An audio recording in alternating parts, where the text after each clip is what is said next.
Bismillahirrahmanirrahim. Assalamualaikum warahmatullahi wabarakatuh. Alhamdulillah rabbil alamin, wassalatu wassalamu ala rasulillahil karim Sayyidina Muhammadin al-amin wa ala alihi wa sahbihi ajma'in, wa ba'd. Saudara-saudariku berbahagia bisa menjumpai teman-teman sekalian di waktu ini. Saat ini kita memasuki malam Ahad ya, waktu Indonesia bagian Barat, dan tentunya terhubung dengan teman-teman dalam keadaan waktu yang boleh jadi berbeda. Namun demikian, di setiap perjalanan waktu kita bermohon pada Allah Subhanahu wa taala semoga seluruh waktu yang Allah berikan bagi kita untuk menjalani aktivitas, kita dapat konversikan semua itu untuk menenun segala perbuatan baik mulia dalam pandangan Allah Subhanahu wa taala, sehingga memiliki nilai bermakna yang kita sebut dengan pahala untuk kita bawa pulang sebagai kebanggaan dan kemuliaan di hadapan Allah Subhanahu wa taala. Allah Subhanahu wa taala menegaskan dalam Al-Qur'an surah ke-103 yang insya Allah kita hafal bersama. A'udzubillahi minasyaitonirrajim. Bismillahirrahmanirrahim. Wal 'asr. Aku bersumpah kata Allah demi waktu yang diberikan pada manusia untuk beraktivitas. Innal insana lafi khusr. Sungguh manusia berpotensi mengalami kerugian karena tak mampu memanfaatkan dan menggunakan waktu yang diberikan untuk mengkonversikannya berwujud kegiatan-kegiatan yang baik. Illal ladzina amanu, kecuali orang yang menggunakan waktu itu untuk mengimplementasikan keimanannya pada Allah Subhanahu wa taala, wa amilus shalihat, dan menggunakan iman yang menjadi anugerah dari Allah itu untuk menghadirkan perbuatan-perbuatan mulia. Karena itu mudah-mudahan kita bisa hidup sampai dengan saat ini dengan beriman pada Allah, dan semoga diberikan taufik oleh Allah untuk mengkonversikan segala keimanan kita yang kuat itu dalam bentuk amal-amal soleh yang dicintai oleh Allah Subhanahu wa taala. Wa tawassaw bil haqq wa tawassaw bis sabr. Untuk itulah kemudian kita mencoba saling mengingatkan dalam kebaikan, kebenaran yang diridhoi oleh Allah Subhanahu wa taala, dan sabar menjalani itu semua karena tidak mudah menjalani nilai-nilai kebenaran dalam berkehidupan dari ujung kepala sampai dengan ujung kaki. Di antara sekian aktivitas yang mungkin kita bisa rencanakan untuk membentuk kegiatan yang baik, yang mulia, yang dicintai oleh Allah Subhanahu wa taala adalah kegiatan yang berlangsung di kehidupan rumah tangga. Dan dari kehidupan rumah tangga itu sebagai madrasah pertama tentu akan sangat berdampak bagi kehidupan bermasyarakat, berbangsa, bernegara, dan bergaul dengan lingkungan bahkan yang lebih luas secara global, terutama di era kekinian yang seluruh konektivitasnya tersambung dengan sangat cepat dan mudah untuk diakses. Untuk itu, mari kita membahas di pertemuan kali ini dengan bahasan yang singkat dan padat bagaimana Al-Quran dan Sunnah Rasulullah SAW memberikan pedoman kepada kita untuk menata kehidupan berkeluarga sebagai peran apapun yang Allah berikan dan amanahkan kepada kita semua. Untuk itu, di pertemuan kali ini kita akan cepat saja menggambarkan beberapa hal-hal penting dalam kehidupan rumah tangga sejak awal dibina, tentu sebagai persiapan bagi teman-teman yang belum menikah. Pun demikian, setelah itu kita akan dapati peran-peran berkehidupan dalam rumah tangga, baik sebagai anak, kemudian suami, istri, atau juga menjadi orang tua dan turunan-turunan lainnya. Baik, mari kita mulai teman-teman dengan Quran surah ke-30 Ar-Rum di ayat yang ke-21. Ya, teman-teman boleh ambil mushaf atau juga perangkat yang tersambung dengan bahasan kita. Saya hari ini mempersamai kitab Tafsir Tanwirul Miqbas min Tafsir Ibnu Abbas radhiyallahu taala anhuma. Tafsir yang sangat singkat, padat, dan memikat, yang tersambung sanadnya kepada sahabat mulia Abdullah bin Abbas radhiyallahu taala anhuma, sosok yang didoakan oleh Nabi SAW untuk paham tentang berbagai persoalan agama dan juga memahami makna terdalam dari tuntunan-tuntunan syariat Islam, khususnya yang terkait dengan keterangan-keterangan firman Allah Subhanahu wa taala dalam Al-Quran. Langsung saja teman-teman, Quran surah ke-30 Ar-Rum di ayat ke-21.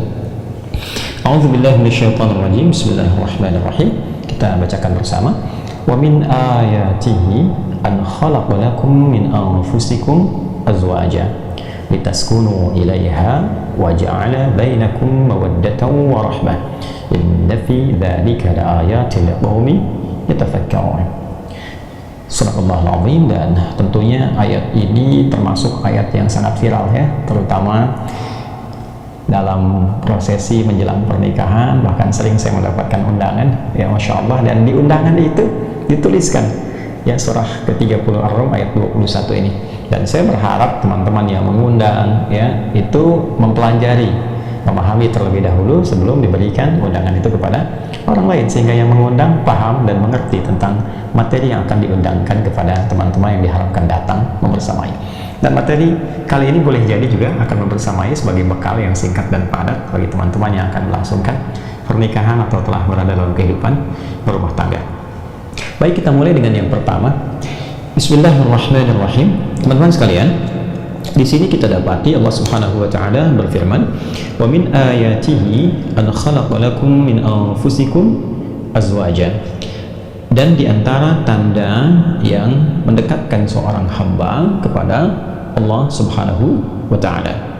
Baik, di sini Ibnu Abbas radhiyallahu taala anhuma memberikan satu penafsiran yang sangat luar biasa dan menyampaikan, "Wa min ayatihi yakni min alamati wahdaniyatihi wa qudratihi ta'ala." Dan diantara tanda-tanda keesaan Allah Subhanahu wa ta'ala, keagungan Allah Subhanahu wa ta'ala yang menjadikan kita lebih mengenal, menuhankan dan dekat dengan Allah Subhanahu wa ta'ala. Baik, sedikit dulu sebelum kita masuk kepada inti bahasan, kita belajar dari segi kebahasaan dulu ya, karena bahasa itu penting secara filologis untuk mengetahui kedalaman satu makna. Jadi tak mungkin kita mengerti, memahami informasi dari manapun bila tidak mengetahui bahasanya. Kan orang yang ingin mengetahui tentang misalnya segala yang terkait dengan Cina misalnya, maka dia belajar bahasa Cina. Ya, segala yang terkait dengan Jepang dia belajar bahasa Jepang. Di masa-masa lalu ada bahasa Sanskerta. Ya, teman-teman para sejarawan kan mempelajari itu untuk mengerti bahasanya sampai ke hieroglif yang masa-masa lampau ya. Nah, tentunya orang yang ingin mengetahui tentang isi Al-Quran, memahaminya, memaknai kedalaman maknanya, dan mengamalkan isinya, tidak akan mungkin bisa diraih kecuali mendalami, mengerti, memahami tentang tata bahasanya. Baik teman-teman, di sini ada ayat dan bentuknya jamak, wa min, kan? Oke, ayatihi, ya, wa min ayatihi. Dan termasuk atau diantara minnya atau bi'id ya, jadi Allah menjadikan banyak hal dibentangkan di kehidupan ini, baik daratan, lautan, bahkan di semesta ini secara umumnya, untuk memberikan tanda-tanda keagungan, keesaan, kebertuhanan kita kepadanya yang mendekatkan kita dengan Allah Subhanahu wa ta'ala. Dan di antara tanda itu ya, dan di antara tanda itu, nah tanda di sini menggunakan kata ayat, bentuknya jamak. Ini bentuk jamak dari tunggalnya ayatun, kan? Ayat. Nah, kalau yang begini, ini bentuk tunggal, mufrad, singular. Yang ini jamak. Ini seringkali diartikan dengan tanda, ya, tanda kebesaran, dengan tanda keagungan. Baik. Ada beberapa kata dalam bahasa Arab yang menunjuk kepada tanda. Contoh, kita ambil kata alamat misalnya, alamat. Nah,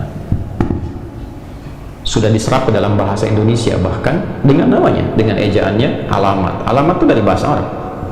Dan banyak kata-kata dalam bahasa Indonesia terambil dari bahasa Arab dengan pemaknaan dan kedalamannya tentunya. Jika disebutkan alamat, ini pada umumnya, sekali lagi, pada umumnya menunjuk kepada tanda yang mendekatkan kepada tujuan. Itu ya, tujuan. Sudah? Atau membedakan satu entitas, satu benda, satu dengan yang lainnya. Membedakan ya, satu entitas, satu benda, satu dengan yang lainnya.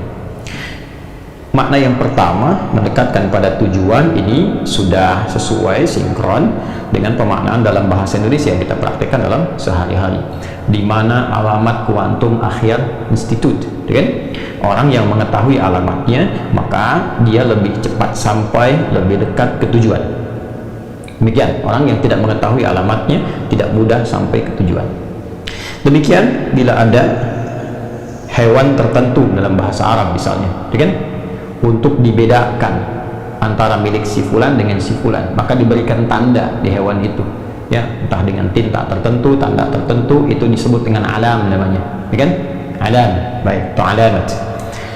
Kemudian juga dari sini muncul kata alam, ya, seakar, asal katanya kan dari alima, kan, yang diketahui, yang membedakan satu dengan yang lainnya. Asal katanya dari ain, lam, kemudian mim. Dari situ ada kata alam, jamaknya alamin, ya, jamaknya alamin. Di Quran surah ke-1 Al-Fatihah ayat kedua, alhamdulillah rabbil alamin, kan.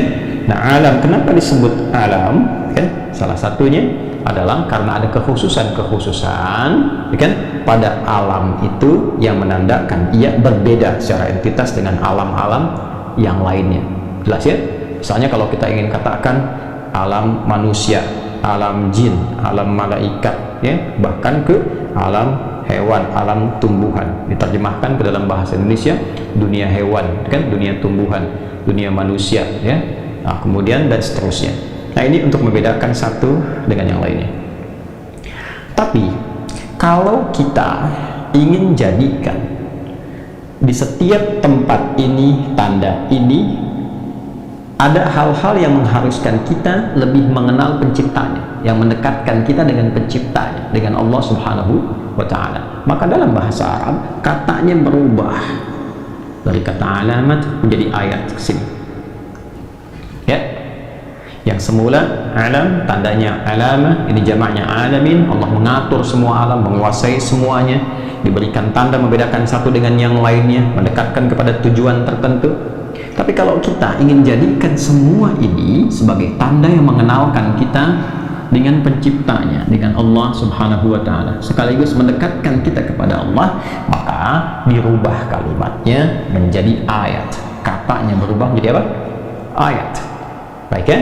Nah, karena itulah ketika ada orang yang ingin meriset misalnya segala yang di langit, segala yang di bumi, pergantian siang dan malam, maka berubah katanya menjadi ayat. Contoh Quran surah ketiga Ali Imran di ayat 190 itu, ya. Inna fi khalqis samawati wal ardi wa ikhtilafil laili wan nahari la ayat, ya, bukan la alam, la ayatil li ulil albab, ya.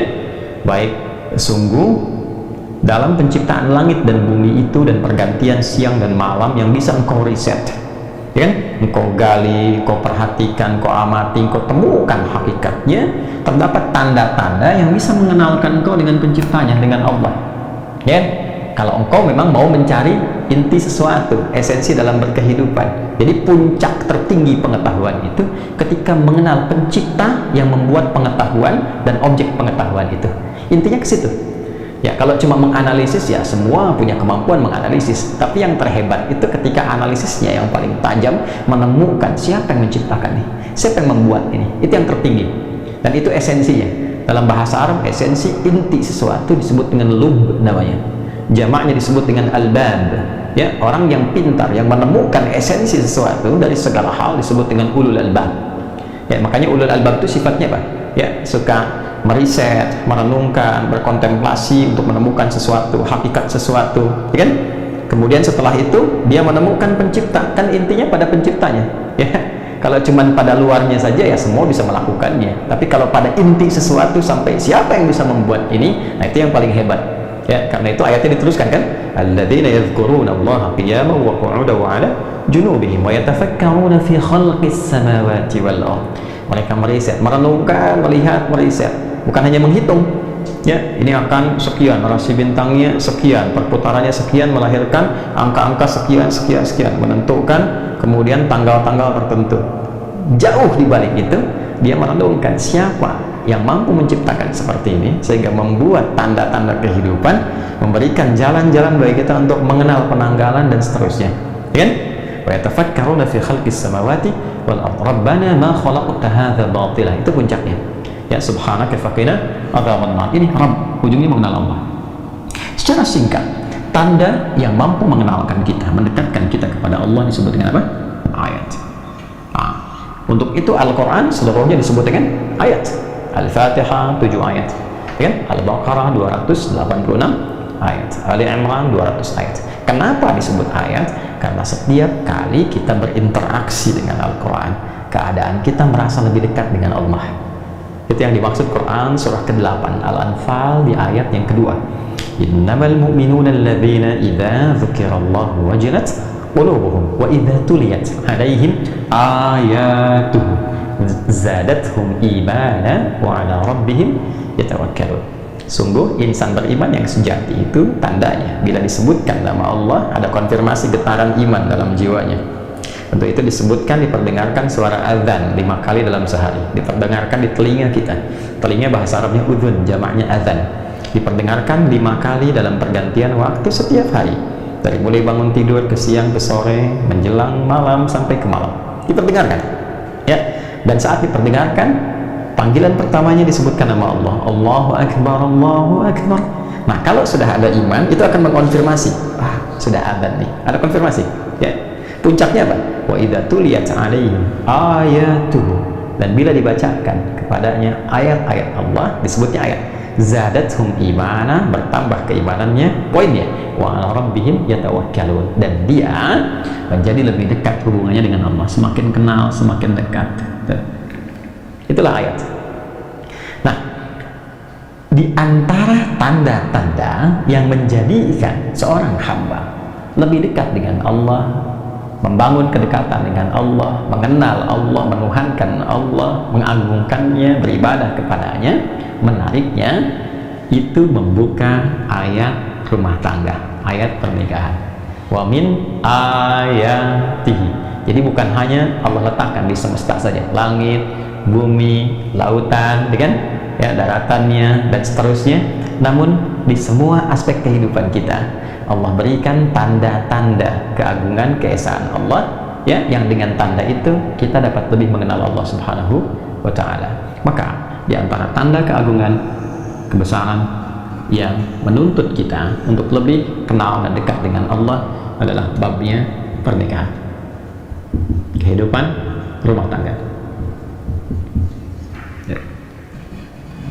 Karena itu para ulama kita memberikan kesan yang dalam, ya, ketika memaknai ayat ini. Di antara penjelasan mendalamnya adalah di antara tujuan besar dalam berumah tangga untuk menikah itu bukan hanya untuk membangun kehidupan yang menyatukan cinta di antara dua insan, lelaki dan perempuan, tapi tingkat tertingginya adalah untuk membangun kemitraan dalam rangka mendekatkan diri kepada Allah Subhanahu wa Ta'ala. Jadi mohon maaf kalau ada di antara kita yang telah berumah tangga bertahun-tahun, belasan, puluhan, tapi sepanjang berumah tangga itu belum mampu bahkan mengenal Allah. Ada yang kurang sempurna dalam kehidupan rumah tangganya, ada yang kurang tepat dalam kehidupan rumah tangganya. Nah, ini poin terbesar yang mesti kita garis bawahi dulu sebelum kita mengharapkan berbagai hal yang ingin dicapai dalam kehidupan rumah tangga. Dan ini kunci pembukanya, teman-teman. Yang pertama, jadi ketika seseorang memutuskan untuk berumah tangga atau bahkan telah berumah tangga, jadikan tujuan pertama dari bab pernikahan yang membuka gerbang rumah tangganya itu adalah untuk mendekatkan diri kepada Allah Subhanahu wa Ta'ala. Singkatnya untuk ibadah. Ini poinnya. Ya, karena itu kita akan banyak sekali dapati hadis-hadis Nabi Sallallahu Alaihi Wasallam yang mengaitkan dan mengeratkan pernikahan kepada ibadah, ya. Dan banyak sekali keterangan-keterangan Nabi Sallallahu Alaihi Wasallam yang mengikat, memberikan frame dalam kehidupan rumah tangga itu dengan frame ibadah. Ini poinnya. Jadi ini yang paling dasar yang harus pertama kali dipastikan, apa tujuan berumah tangga itu. Ini harus direnungkan, harus difikirkan dulu. Makanya di ujung ayatnya ditutup dengan kalimat la ayat liqaumi yatafakkarun. Ini akan menjadi tanda yang hebat, kan? Dalam rangka mendekatkan diri kepada Allah ini bagi orang-orang yang mau berpikir, yang mau merenung, kan? Nah, apa sih tujuan berumah tangga itu, kan? Kalau sekedar hanya untuk menikah, kapan menikah, kapan akad, setelah itu ada apa, setelah itu bagaimana punya aset yang baik, rumah yang cukup megah, ya, kendaraan-kendaraan yang memudahkan kehidupan. Setelah itu mau ngapain? Setelah itu mau ngapain? Karena manusia kan terbatas, programnya terbatas, ya, imajinasinya juga terbatas, gambarannya terbatas, rencananya terbatas. Setelah itu mau apa? Kalau Anda ingin mencari jawaban konsep berumah tangga yang lengkap, bahkan berkelanjutan dengan sifat yang abadi, dari mulai di dunia sampai kemudian kembali kepada Allah sampai di akhiratnya, Anda tidak akan pernah temukan itu kecuali dari bimbingan yang langsung Allah berikan. Karena Allah yang menciptakan kita, Allah tahu kita, Allah yang mengerti tentang kita, dan Allah yang maha memahami serta memberi solusi dari semua desain kehidupan kita dalam keadaan apapun, baik itu single ataupun sudah berumah tangga dan dalam kehidupan yang lebih kompleks. Jadi kalau kita menginginkan konsep kehidupan rumah tangga yang terukur, yang baik, yang kurikulumnya memandu kita mendapatkan kebahagiaan yang sejati baik di dunia bahkan abadi sampai ke akhirat, gak akan pernah ditemukan kecuali dari bimbingan sang pencipta kita, Allah Subhanahu wa ta'ala.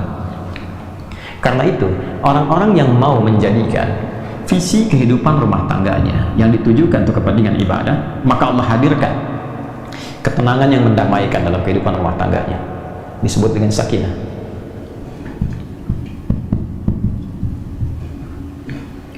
Dua, limpahan materi yang memberikan kenyamanan dalam kehidupan rumah tangga. Cinta dalam bentuk wujud materi, diberikan kecukupan materi yang melapangkan dia beraktivitas dalam kehidupan rumah tangganya, disebut dengan mawaddah.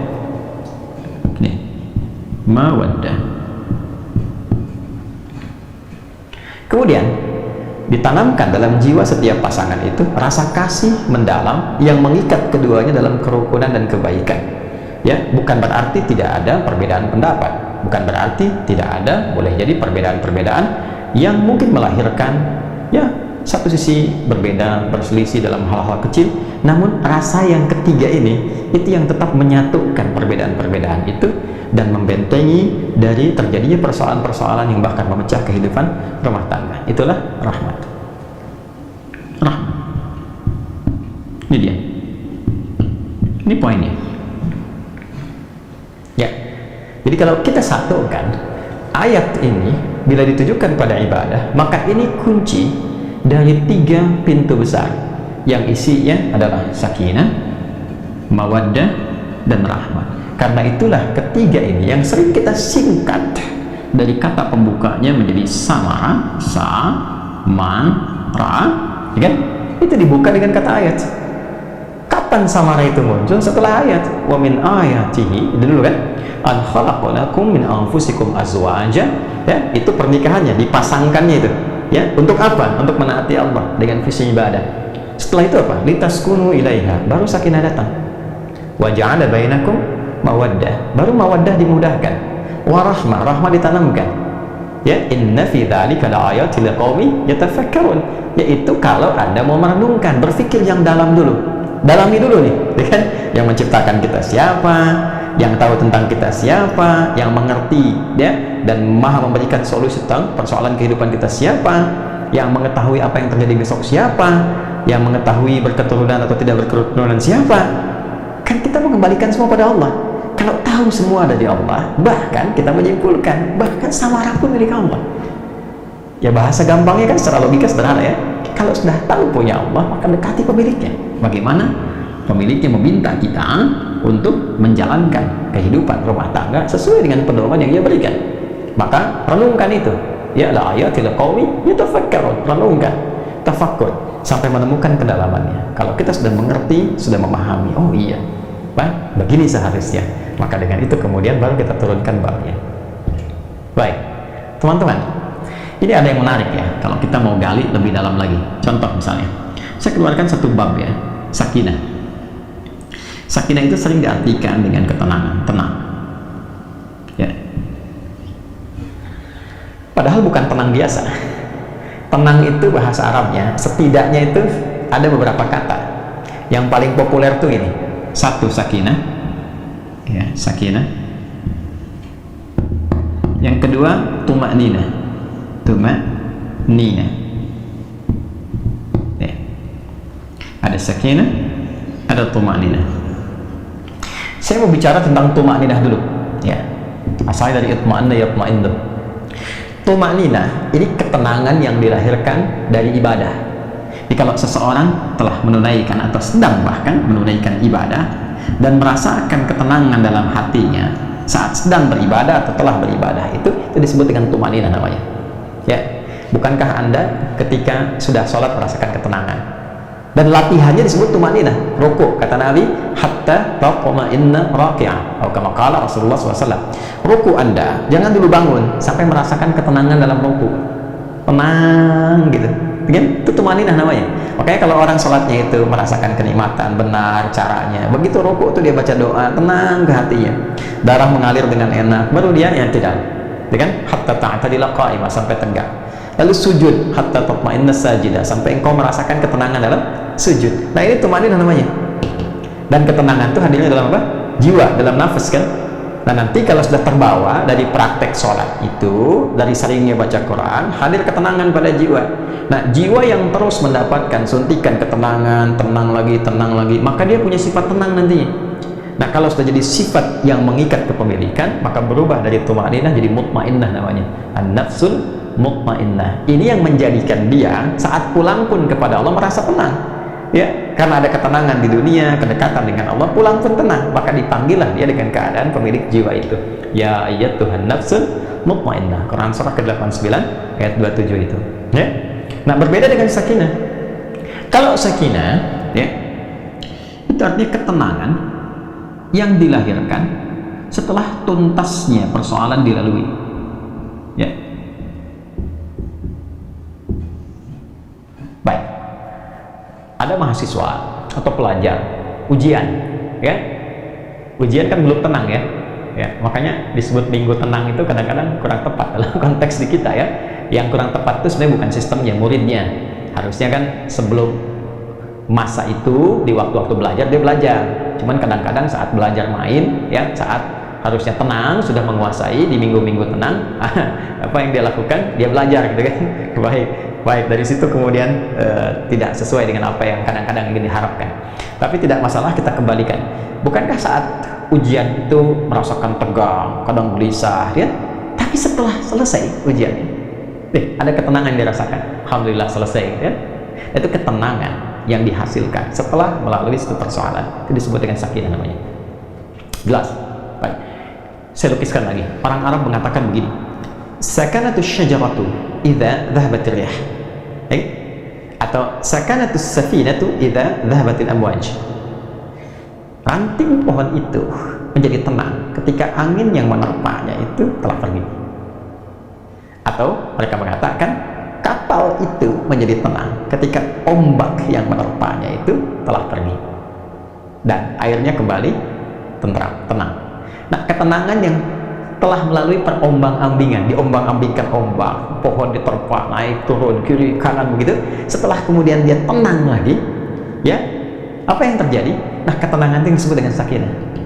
Dan biasanya kapal yang banyak diuji dengan gelombang, bahkan gelombang besar, dan dia melewati itu menjadikan kapalnya kualitasnya lebih kuat, ya, lebih mudah menghadapi persoalan-persoalan atau bahkan gelombang-gelombang kecil setelahnya. Semakin besar, yang kecil lewat, ya. Demikian pohon, semakin diterpa anginnya kencang, ya, dia goyang dan dia tertanam kuat, semakin kokoh akarnya.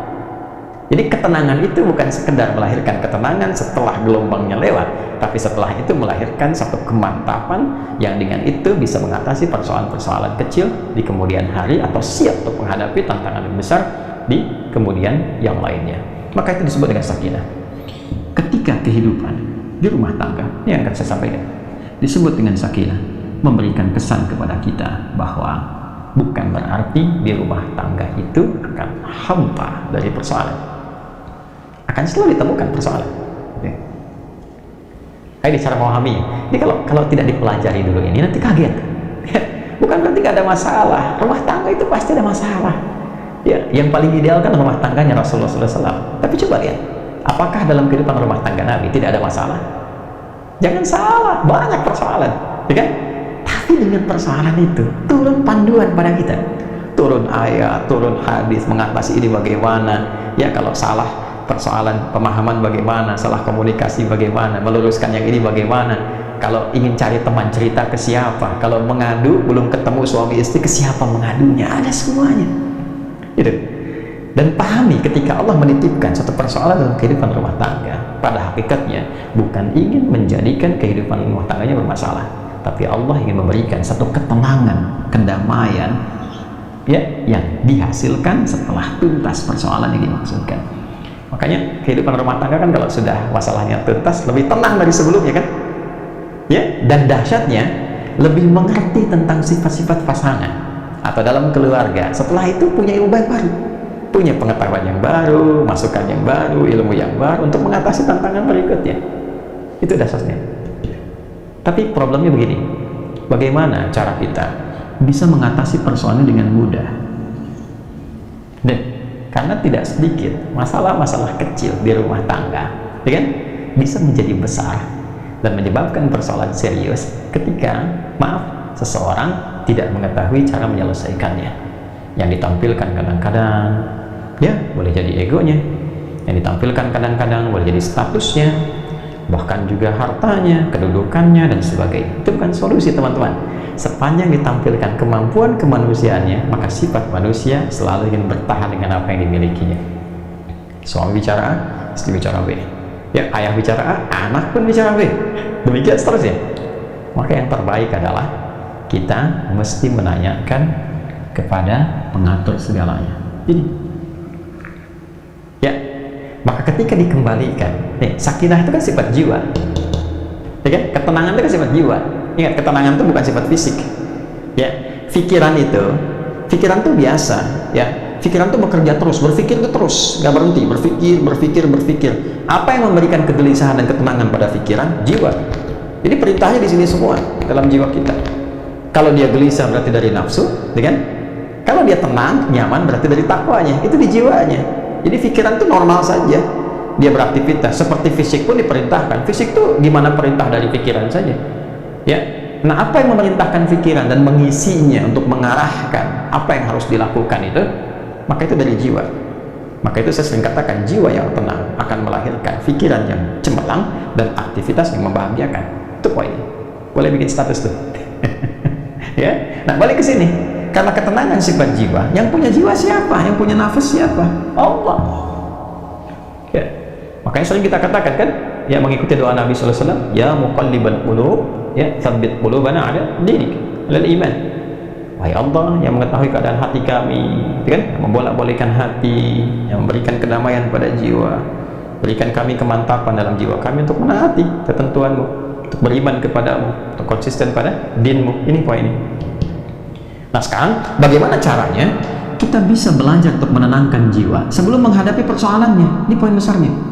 Jadi ada orang-orang tertentu yang Allah berikan ketenangan paripurna dalam jiwanya, sehingga ketika dihadapkan pada masalah itu, dia bisa menyaring persoalannya, menjadikannya lebih kecil, dan yang paling dahsyat, jadi ringan masalahnya sebelum dihadapi. Bukan nggak punya masalah, boleh jadi masalah yang sama bagi orang lain besar, bagi dia tinggal senyum selesai.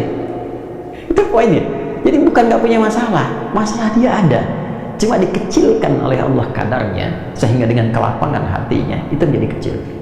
Jadi kalau Anda punya cawan, teman-teman, ya, cawannya besar, apa saja Anda bisa masukkan dan jadi kecil di situ. Tapi kalau cawannya kecil, ya, yang kecil pun jadi besar, garam sedikit itu asin semua. Nah, ada orang-orang yang jiwanya dilapangkan oleh Allah, sehingga ketika dia menghadapi satu persoalan, perbedaan dengan pasangannya misalnya, ya kan, melihat keadaan anak dan sebagainya, dia bisa melihat dengan hikmah. Allah lapangkan keadaan hatinya. Kenapa begini? Dia nggak langsung simpulkan, langsung keluar ini, dia lihat dulu, dia bersikap dulu. Nih, kelapangan jiwa ini mahal, dan ini tidak mungkin bisa didapatkan kecuali lewat skema ibadah sini, menghamba. Ya, nah, semua kumpulan nilai-nilai ibadah kita dalam rangka mendekat kepada Allah, saya sering ingatkan, itu disebut dengan takwa namanya, ya kan? Takwa itu kan gabungan antara iman dengan amal soleh, ya kan? Iman itu kan pekerjaan hati dalam jiwa, amal soleh implementasinya, digabungkan jadi takwa. Seseorang yang membangun kehidupan rumah tangganya dengan nilai-nilai ketakwaan ini, dia bangun dengan takwa, dia jaga sholatnya, diwasiatkan pada istrinya sekalipun keluar tetap jaga sholat, anak-anak pastikan sholat, hidupkan rumah dengan Al-Quran, dekati Allah Subhanahu wa Ta'ala, banyakin zikir, misal, itu akan beda suasana rumahnya. Demi Allah saya katakan, Anda kalau nggak percaya silahkan, ya, hidupkan rumah dengan suasana ibadah kepada Allah. Anda ada di dalam ataupun sedang di luar, hidupkan, maka akan ada suasana yang berbeda kepada jiwa. Allah akan jaga itu. Ya, ketika takwa meningkat, bahkan diringankan persoalan. Sebelum ada masalah, solusi datang, sehingga masalah jadi ringan. Itu yang dimaksud Quran surah ke-65 di akhir ayat kedua, At-Talaq ayat kedua. At-Talaq itu kan satu masalah yang tinggi, ya, yang tidak mudah diatasi.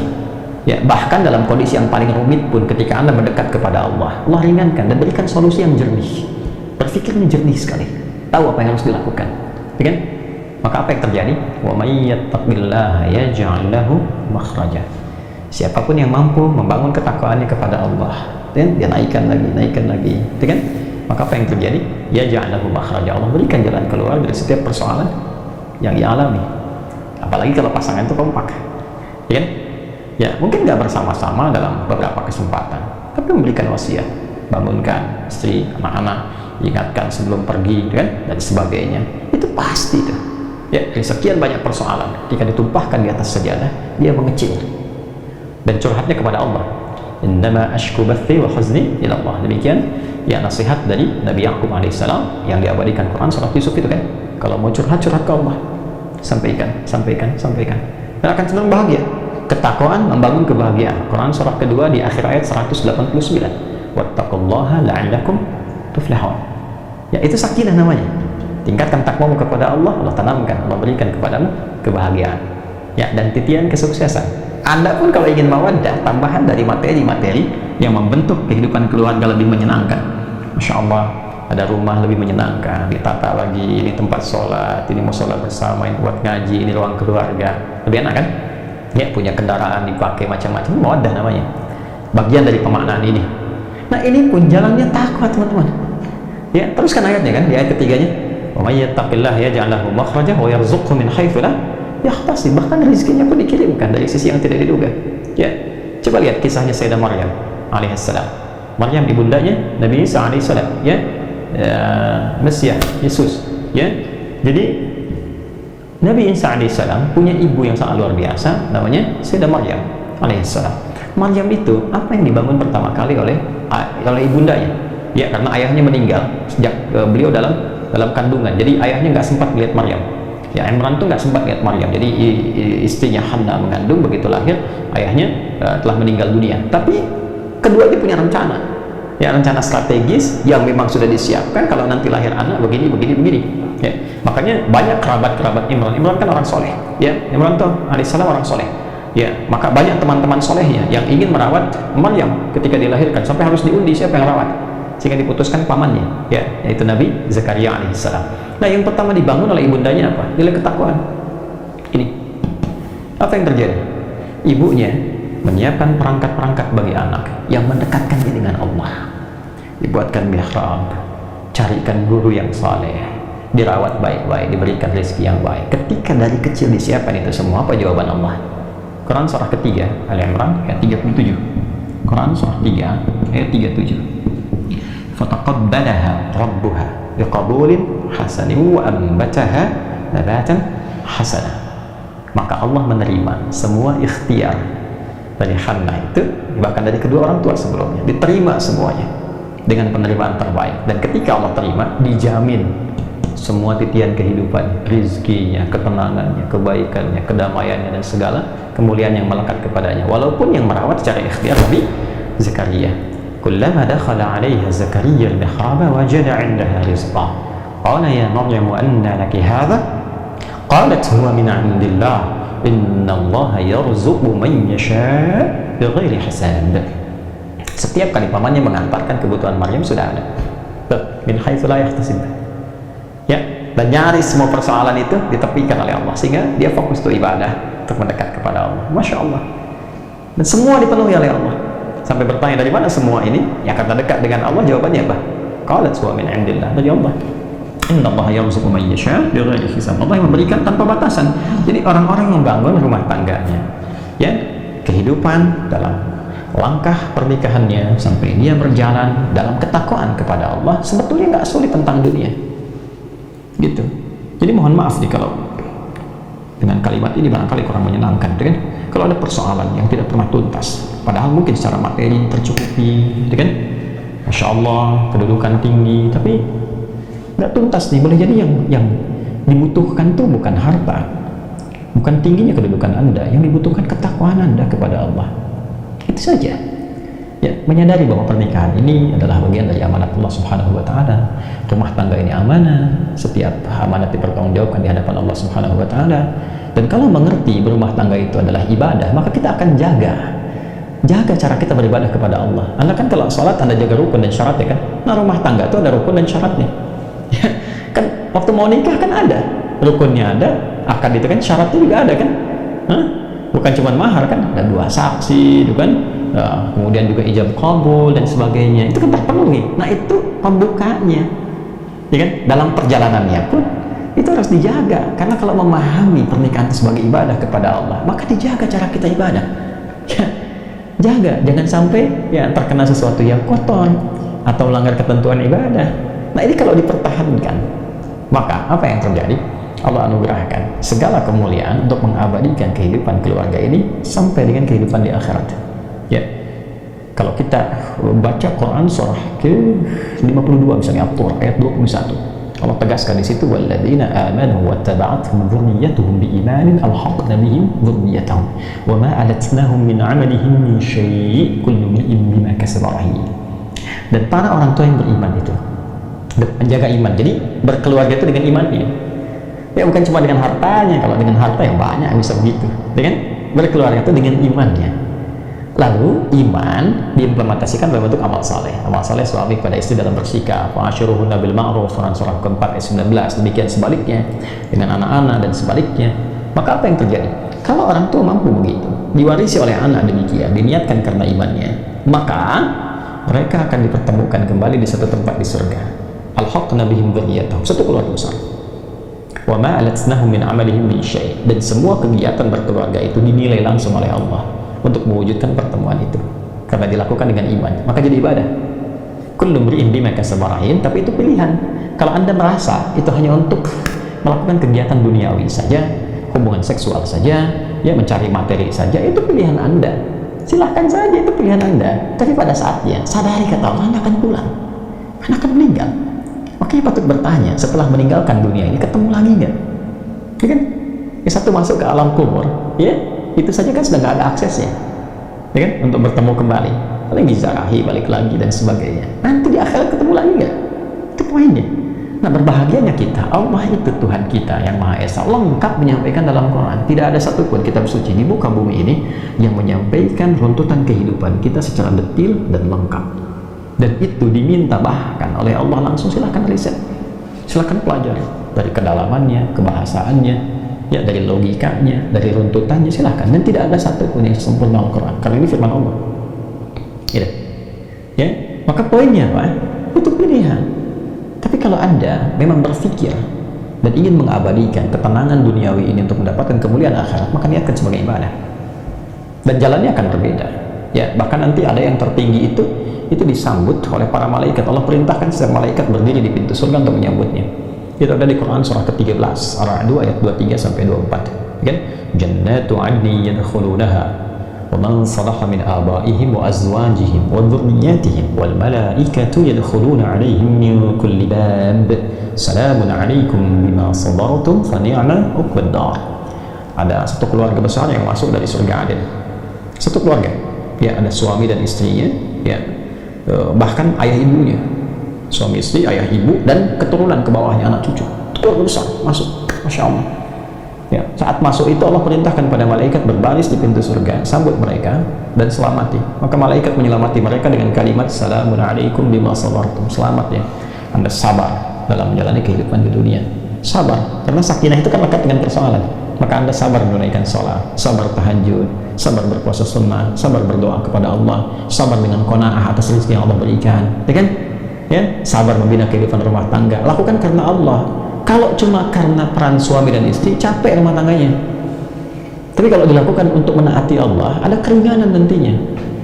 Gitu. Kalau semua ditampilkan seperti itu, capek hidupnya. Tapi kalau kita lakukan lillah, sudah Allah yang titipkan yang jalan dulunya. Bismillah, pelan-pelan. Dan dia akan ketemu jalan yang Allah akan arahkan pada kebaikan yang mendekatkan kita kepada Allah. Itu poinnya. Ya, maka malaikat mengatakan salamun alaikum bima sabartum. Sekarang nikmati hasilnya. Fa ni'ma 'uqbad dar. Silahkan nikmati tempat terindah ini yang belum pernah dirasakan oleh siapapun. Ya, dari kalangan makhluk Allah Subhanahu wa Ta'ala. Jadi ini poinnya teman-teman sekalian. Jadi poin pertama, bila kita ingin membuka kehidupan rumah tangga yang baik sebagai anak, sebagai ayah, sebagai ibu, suami istri, maka yang pertama membangun visi kehidupan itu sebagai ibadah. Sebagai anak, rasakan itu senang ibadah. Ibadahnya apa? Allah perintahkan dengan menaati orang tua. Kepada ibu bagaimana? Itu diletakkan setelah tauhid loh. Ya, di Quran surah 17 ayat 23, wa qadha rabbuka alla ta'budu illa iyyah, itu tauhid. Wa bil walidaini ihsan, dan bakti pada orang tua. Jadi bakti pada orang tua diletakkan setelah tauhid. Makanya nilainya tinggi. Anak yang selalu berbakti pada orang tua, ayahnya, ibunya, terutama ibu itu, dekati, sayangi, muliakan, berikan apa yang mampu kita berikan. Itu ridha Allah turun. Karena letaknya itu dekat sekali antara tauhidullah, menaati Allah Subhanahu wa taala, bertuhan kepadanya. Setelah itu dilekatkan, Allah perintahkan untuk ibadah. Ibadah pertamanya apa? Setelah bertuhan. Bertuhan itu membuktikannya dengan sholat. Itu ada di Quran surah 20 ayat 14. Innani anallahu la ilaha illa ana fa'budni wa aqimis salata li dzikri. Sudah kita salat, menyembah, bertuhan kepada Allah, diperintahkan kita. Hal pertama yang dilakukan sebagai implementasi salat, mencegah perbuatan keji dan munkar, dampaknya kepada khalayak luas dari makhluk Allah, orang tuamu dulu. Ya, jangan sampai baik pada orang tua orang lain, baik pada orang lain, pada orang tua sendiri ada masalah. Ya, wabil walidaini ihsan. Ya, bahkan walaupun dalam keadaan sepuh, ya terus hormati, sayangi, muliakan, itu dampaknya ke rumah tangga apa? Luar biasa. Dampaknya kepada pribadi kita bukan? Luar biasa. Ya, adik-adik yang sedang belajar, teman-teman misalnya, minta ridha ya ibu. Ya, saya melakukan demikian, minta ridhanya, minta doanya, dan dampaknya luas sekali, besar sekali. Ada ketenangan, kedamaian, ketentraman, keyakinan, ya, dan masya Allah, ya, babnya kedepannya kesuksesan, kebahagiaan. Itu poinnya. Boleh jadi Allah akan cukupkan. Pokoknya kalau diarahkan ke ibadah, Allah berikan qanaah. Setiap rezeki kita syukuri. Nanti ujung-ujung di akhir puncaknya itu semua kenikmatan datang. Bahkan ada yang dari ujung kepala sampai ujung kaki, rasa-rasanya dimudahkan oleh Allah. Bahkan ada yang tidak membeli itu, ya. Itu kemudahan-kemudahan yang Allah berikan, tapi dasarnya dibangun untuk ketakwaan. Itu pun dibangunnya ketakwaan untuk ibadah lagi. Nah, ini poinnya teman-teman sekalian. Bagian pertama yang kita pelajari dari fikih kehidupan rumah tangga untuk semua, bukan hanya untuk yang mau menikah. Ini babnya untuk semua, dan semua kita kan berasal dari madrasah pertamanya di rumah, ya kan?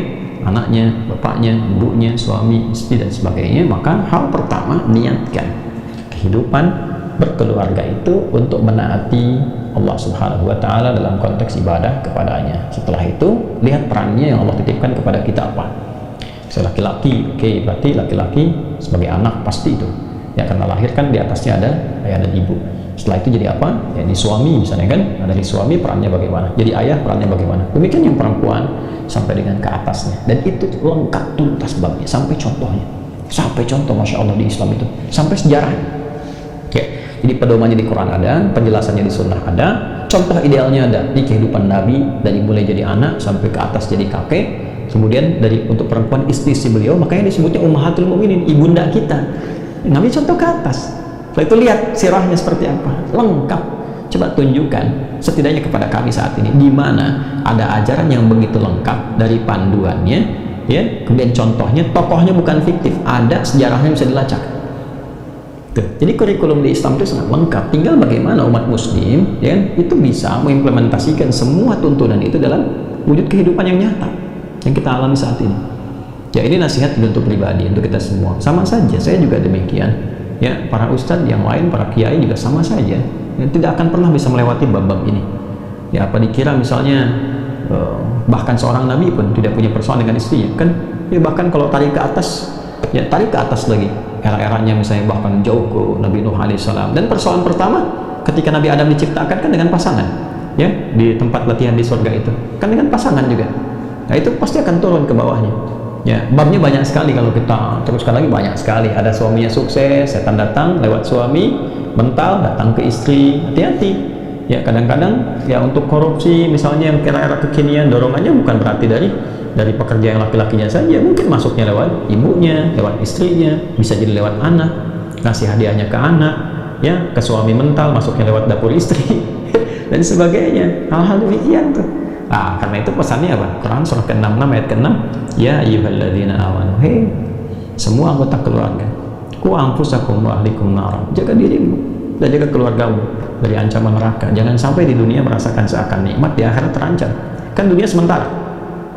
Ya, kan sudah paham betul itu, kita itu meninggal. Sadarilah. Ini kan malam nih waktu Indonesia ya, bagian barat. Coba sebelum tidur renungkan. Kan mau meninggal. Terus setelah itu mau apa? Lalu tarik balik, apa yang selama ini dilakukan? Yang dikumpul-kumpul itu buat apa sih? ya kan? Buat apa semua capaian yang mau diharapkan itu? Islam tuh elegan sekali. Capaian itu baru punya nilai setelah berwujud amal soleh. Kedudukan teman-teman yang di militer bintangnya 1, 2, 3, 4, ya kan? Bahkan ada yang 5 untuk yang besar, ya kan? Itu pun terbatas sekali. Baik, 1, 2, 3, 4, apa yang mau dicapai dengan itu semua? 1, 2, 3, dan 4, semua bintang itu baru punya nilai di hadapan Allah kalau kebijakan-kebijakan yang dihasilkan dari kedudukan itu bernilai maslahat. Dan bagi orang Islam diniatkan ibadah, apa yang bisa dilakukan dengan kebanggaan itu dihisab loh. Bisa beri contoh yang baik, legasi yang baik, kedisiplinan, kesabaran, ketaatan, lakukan pengabdian karena ibadah kepada Allah, jaga negara dengan baik, gitu kan? Tegakkan keadilan, kebenaran, kejujuran, dan seterusnya, gitu kan? Dan itu ada iman. Sabta marga di TNI itu kan ada 7 sabta marga. Yang ketiga itu apa? Kami Ksatria Indonesia yang beriman kepada Tuhan Yang Maha Esa, menegakkan kebenaran, kejujuran, dan keadilan. Ya, baru tentara yang keempatnya. Pertama kan warga negara dulu. Kami warga negara Indonesia yang bersendikan Pancasila, lalu patriot, lalu Ksatria yang ketiga tuh, ya kan? Nah, setelah Ksatria itu disebut Ksatria kalau beriman. Nah, jadi kalau sudah punya kedudukan harusnya makin tinggi imannya, bukan makin rendah. Ya, kalau dapat bintang nggak sholat, nah, nggak soleh, itu nggak keren namanya, nggak keren. Ya, justru semakin tinggi sabta marganya kan meningkat iman pada Tuhan Yang Maha Esa, makin tinggi makin kuat sholatnya, makin bagus kebijakannya, ya kan? Bagi yang muslim ya, bagi yang muslim, yang lain kan punya konsep sendiri. Ya demikian pejabat juga begitu, makin tinggi jabatan harusnya makin baik. Pendidik juga begitu, jangan salah loh. Ya, ustadz, ulama termasuk juga itu kan sudah paham betul, nggak diamalkan dicela oleh Allah ya, seperti orang yang tidak menggunakan akalnya. Afala ta'qilun atamuruna an-nasa bil birri wa tansawna anfusakum wa antum tatluna al-kitab afala ta'qilun. Kamu ngerti Al-Qur'an, ngerti hadis, itu kan, pandai menasihati orang, bahkan perintahkan orang, kamu sendiri nggak kerjakan, itu kan? Nah, apa kamu nggak berakal, kata Allah? Ya. Nah, tapi kalau kita tarik ke atasnya, pendidik yang umumnya, ingat undang-undang kita di Sisiknas itu, ya, nomor 20 tahun 2003, bahkan dari mulai menimbang tuh poin yang B itu, ya, Undang-Undang Dasar 1945 mengamanatkan kepada pemerintah untuk mengusahakan satu sistem pendidikan yang meningkatkan keimanan dan ketakwaan pada Tuhan Yang Maha Esa serta akhlak mulia. Tuh. Jadi harusnya apa? Harusnya semakin orang pintar, dia semakin beriman, semakin bertakwa, dan semakin berakhlak. Ya. Jadi kalau jadi dosen makin pintar itu, makin meningkat imannya, makin baik perilakunya. Dia mengajarkan pada muridnya bukan hanya dengan ilmunya, tapi praktek akhlaknya, kemuliaan, kebaikan. Ya, hati-hati kalau ada dosen ngajarin ke muridnya untuk setoran tertentu, bahkan mohon maaf hal-hal yang sangat memalukan sekali. Ya, muridnya diberikan syarat kalau mau berkencan atau berhubungan yang terlarang dan sebagainya, atau dipraktekkan di tempat lain. Nauzubillah min dzalik, ya. Atau terjebak korupsi, itu bukan akhlak mulia. Ya, diukur keilmuan itu bahkan dengan undang-undang kita, dengan keimanan, ketakwaan dan akhlak mulia. Kalau itu jadi ukuran yang benar kita praktekkan dalam kehidupan, Allahu Akbar, makmur negeri ini, makmur. Ya, pejabatnya, kemudian juga pengusahanya. Ya, pengusaha itu penting, ya, karena stabilitas ekonomi itu kan bagian dari, ya, sesuatu yang menjadikan satu negara itu bisa tegak, bisa baik kondisinya. Itu spirit di surat Al-Quraisy, ya.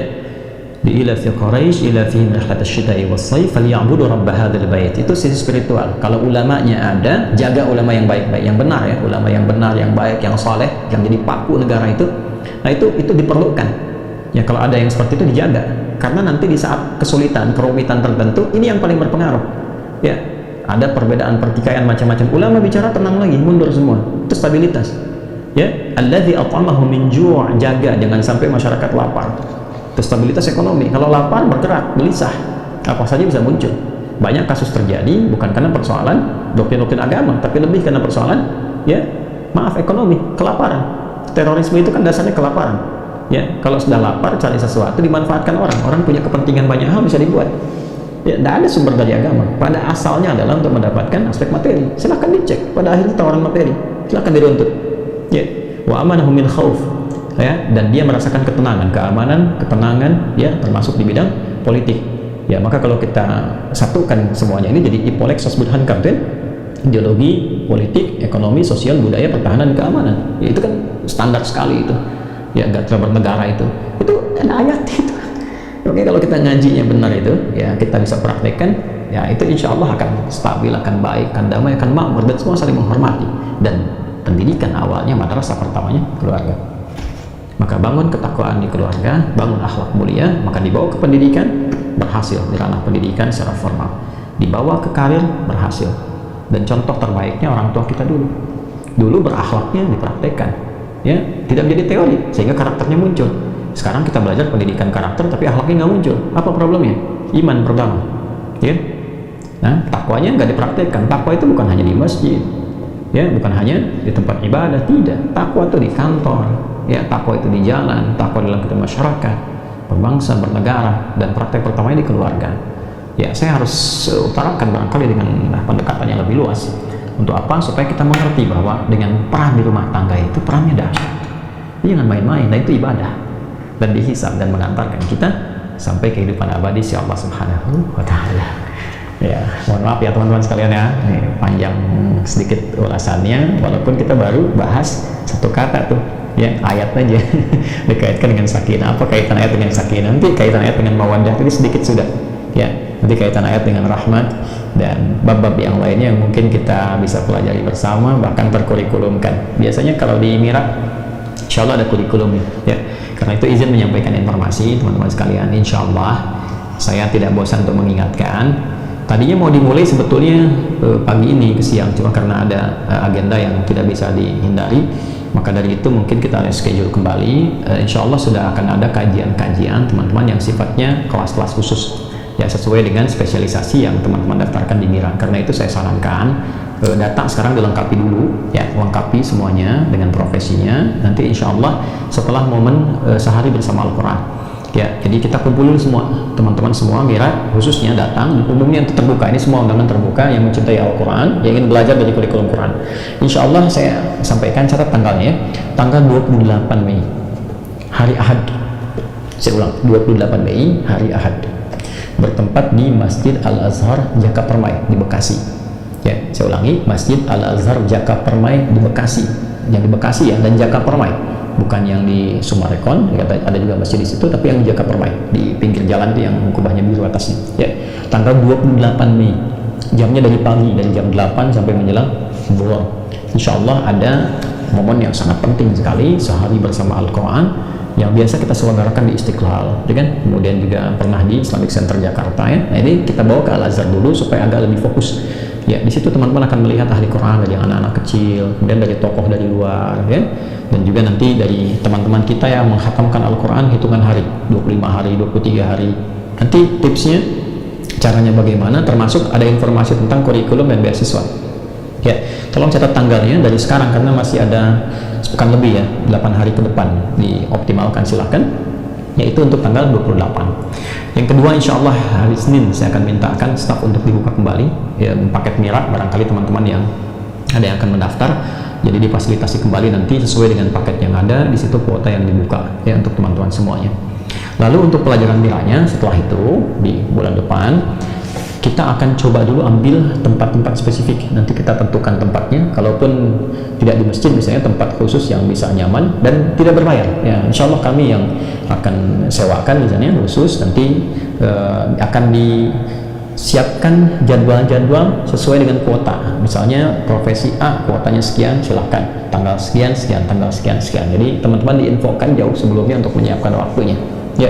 Nah, insya Allah kalau pesantren sudah selesai, ya, nanti kita akan adakan di sana dulu sebelum santri-santri yang lain masuk, supaya bisa merasakan hasil wakafnya bagaimana, ya. Insya Allah kita kemarin rapat ingin di speed up sehingga September ini bisa selesai, ya, September bisa selesai, kecuali masjid itu karena kita jadikan fokus yang terbaik, karena ini Baitullah, rumah Allah dalam bentuk masjid, kami ingin jadikan lebih baik dibanding bangunan lain sebagai tanda ketakwaan, ketaatan, dan kenyamanan untuk ibadah. Masjid ini mungkin periodenya untuk dalam, ya, interior dan sebagainya itu bisa sampai ke November atau Desember, tapi yang lain bisa kita gunakan mudah-mudahan ke September ini, insya Allah, ya. Masih ada peluang teman-teman untuk berwakaf, untuk menyempurnakan ini, ya. Saya sering ingatkan, ya, di rekening BSI, Bank Syariah Indonesia, insya Allah sekarang sudah normal, ya, insya Allah, ya, saling mensupport lah. Bank Syariah Indonesia, nomor rekening 111, 3 kali 1-nya 4444, 4 kali 4-nya 142, ya, 11144444142 di Bank Syariah Indonesia atas nama Yayasan Ma'had Islam Rafi'ah Akhir. Dan ingat, semua wakaf, ya, dari tanah setiap jengkalnya sampai semua bangunannya wakaf. Jadi saya cuma mengelola, ya saya pun beli lahan itu untuk buat kuburan pun tidak di lahan wakaf, ya supaya menghargai semua apa yang telah teman-teman wakafkan. Saya beli terpisah untuk ke depan kubur dan sebagainya, itu supaya semua lahan itu diamanahkan sesuai dengan fungsinya dengan baik, dan semoga kita semua mendapatkan penilaian terbaik si Allah Subhanahu wa Ta'ala sesuai dengan kadar keikhlasan yang bisa kita lakukan dan saling mendoakan dalam kebaikan. Mudah-mudahan jadi aset yang baik untuk melahirkan ulama di sana, ya. Dan yang kedua, teman-teman sekalian, jadwal-jadwal ta'lim insyaallah kita akan update untuk disesuaikan, dan tentunya mohon berkenan, saya mengetahui, memahami bahwa ada banyak permintaan-permintaan yang sudah sampai kepada kami, tapi mohon juga bisa dimaklumi bahwa setahun itu waktunya sangat terbatas, ya, tidak mungkin setiap hari juga ta'lim, ada waktu-waktu yang disediakan, dan itu kadang tidak berimbang dengan permintaan, sehingga harus diatur sedapat mungkin, sebaik mungkin. Jadi kalaupun belum terpenuhi bukan berarti tidak datang, ya, namun lebih untuk mengatur bagaimana berkesesuaian dengan jadwal yang telah ada, dan mudah-mudahan semua dapat rahmat Allah Subhanahu wa Ta'ala. Dan yang ketiga, saya ingin ingatkan juga, saya mulai temukan lagi, ya, beberapa ada campaign yang bersifat materialistik, ya, komersial, sifatnya komersial. Baik saya temukan di YouTube juga, di IG juga, dengan akun-akun yang mengatasnamakan kami yang bukan dari official, ya. Nah, saya ingin ingatkan, jangan sampai lah mencari harta dengan cara yang tidak baik, ya. Saya lihat di YouTube itu kemarin ada gambar saya, kemudian ada suara juga direkam, ada speaker aktif deh, ya. Teman-teman tuh yang punya merek Akrom deh, ya, merek Akrom saya lihat sendiri, bahkan saya capture sendiri tuh, ya, ada gambar saya kemudian video, dan saya tidak pernah punya jualan seperti itu, saya tidak berjualan demikian, dan saya nggak pernah jualan Al-Quran. Ingat tuh, saya tidak meniagakan Al-Quran, ya. Ingat, kami cetak mushaf, kami bagikan. Paket hafalan itu gratis, wakaf, ya, baiknya. Kemudian juga hal-hal yang lainnya, kalaupun teman-teman berwakaf, kita kembalikan, dan itu hanya untuk ganti cetak kita keluarkan, ya. Tapi kayak mushaf, kayak apapun, kayak Quran, kita tidak berniaga dengan itu, dan nggak pernah saya mengambil keuntungan sedikit pun, tidak ada, ya, karena bukan tugas saya untuk seperti itu. Jadi mohon cari pekerjaan yang berkah lah, ya, jangan sampai gunakan Al-Quran dengan cara-cara yang tidak baik, juga dengan yang lainnya, ya. Akan lebih baik kalau disampaikan, diutarakan, sehingga tidak memberikan kesan bahwa itu dari kita dan sebagainya, sehingga menimbulkan hal-hal yang tidak baik, ya. Itu saya mohon izin untuk menjaga saja, ya, agar supaya semua kegiatannya diridhoi oleh Allah Subhanahu wa Ta'ala. Teman-teman, semoga semua sehat dalam ridha Allah, dimuliakan Allah, dan semoga kita dikumpulkan dalam keadaan yang baik dengan orang-orang yang baik, dan tentunya yang terbaik bersama Rasulullah sallallahu alaihi wasallam. Allahumma taqabbal minna innaka antas samiul alim wa tub alaina innaka antat tawwabur rahim. اللهم ربنا هب لنا من ازواجنا وذرياتنا قرة اعين واجعلنا للمتقين اماما ربنا آتنا في الدنيا حسنة وفي الآخرة حسنة وقنا عذاب النار وصلى الله على سيدنا محمد وعلى آله وصحبه أجمعين وآخر دعوانا سبحانك اللهم وبحمدك نشهد أن لا إله إلا أنت نستغفرك ونتوب إليك والحمد لله رب العالمين. السلام عليكم ورحمة الله وبركاته.